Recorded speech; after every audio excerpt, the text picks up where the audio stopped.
Did you really eat dog shit, by the way? Well, I didn't eat it. I put it in my mouth and spit it back out. I always thought eating you have to swallow it, you know. You didn't swallow it? No. What did it, did you rehearse that? No. Because I really didn't think I thought he was kidding me. I thought you must have been, he probably thought you were kidding him. You were the one who did it. He was quite serious. And he'd asked me a year before, when he first got the idea for this. And he said, "You're going to play the filthiest person alive." He said, "So in the end, let's really give it to them." So I think it'd be fabulous if we just did something like door shot. I said, "No problem, you know, I can do anything." And then we're making the movie, and he was very vague about the last day's shooting.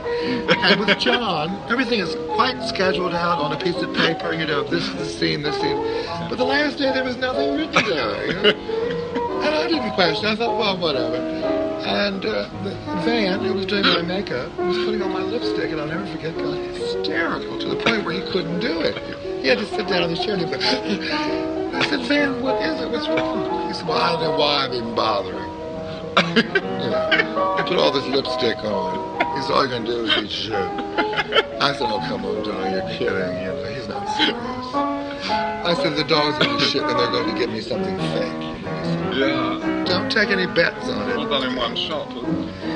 He said, "It's going to be a one-shot deal. They're not going to turn the camera off." He said, "Don't take any bets because you're going to lose a lot of money." So we actually got on the set, and John said, "All right, here's what we're going to do today," and he was all excited. He said, "The dogs will come out. We've had him locked in the house for a week." What did they feed him? Steaks. They did give him sirloin. He ate better than I did that week. It was a friend of mine. It was a Hungarian pulley.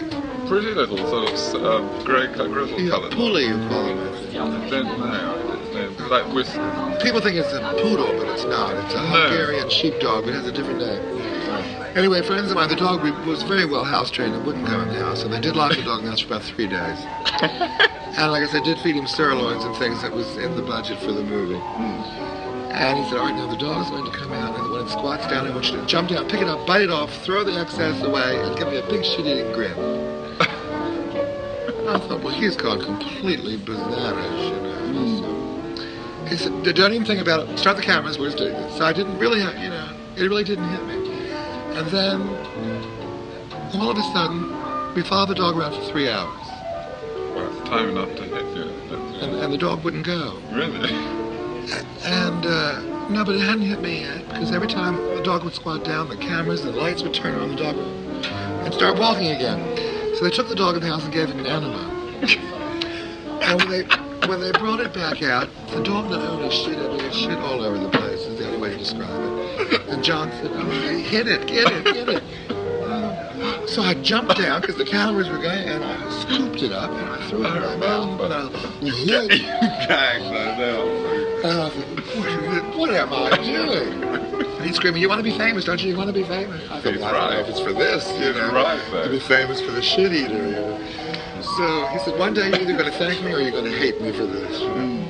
He said, "It's either going to make you famous or we'll never hear from you again." So I put it in, I gave him this grin. On the tongue. The brown comes on the tongue. And then I spit it out. And I had 3 bottles of Listerine mouthwash. And called the hospital, and I was sure I was dying of some rare disease. So it was amazing that you did it. That you. And I don't ever want to repeat it. What was going through your head when? Well, at the time, my head was spinning.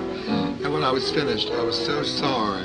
I thought, what have I done? But it was an amazing moment. And then, that was 1969.